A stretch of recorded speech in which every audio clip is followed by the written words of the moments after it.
नरंदे ग्रामपंचायतीच्या उपसरपंच पदासाठी नुकतीच निवड प्रक्रिया पार पडली।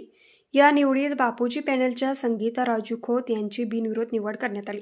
नरंदे ग्रामपंचायतीच्या उपसरपंच पदासाठी एकच अर्ज दाखल झाल्याने संगीता खोत यांची बिनविरोध निवड झाल्याची घोषणा सरपंच पूजा कुरणे व निवडणूक निर्णय अधिकारी ग्रामविकास अधिकारी चंद्रकांत जाधव यांनी केली। सभेच्या अध्यक्षस्थानी नरंदे ग्रामपंचायतीच्या लोकनियुक्त सरपंच पूजा कुरणे होत्या। यावेळी भंडारी पॅनलचे सर्व ग्रामपंचायत सदस्य उपस्थित होते। निवडीची घोषणा होताच भंडारी पॅनल व खोत यांच्या समर्थकांनी फटाक्यांची आतिषबाजी व गुलालाची उधळण करून आपला आनंद साजरा केला। नूतन उपसरपंच संगीता खोत यांचा सत्कार सरपंच पूजा कुरणे, आबाजी पॅनल प्रमुख शरद कारखाना संचालक अभिजित भंडारी, माजी सरपंच रवी अणुसे व ग्रामपंचायत यांच्या वतीने करण्यात आला। ग्रामपंचायतीच्या कामकाजात अधिक सक्रिय सहभाग व नेतृत्व गुण लक्षात घेता संगीता खोत यांच्यावर सर्व सदस्यांनी एकमताने विश्वास दाखवला। त्यामुळे त्यांची बिनविरोध निवड होणे ही अपेक्षित बाब ठरली।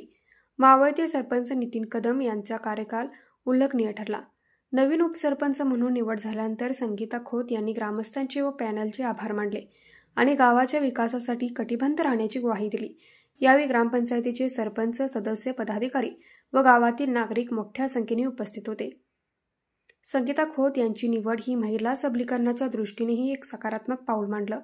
कार्यक्रमाचे स्वागत प्रास्ताविक ग्रामविकास अधिकारी चंद्रकांत जाधव यांनी केले व आभार माजी उपसरपंच नितीन कदम यांनी मांडले। न्यूज मराठी 24 साठी विनोद शिंगे, हातकणंगले।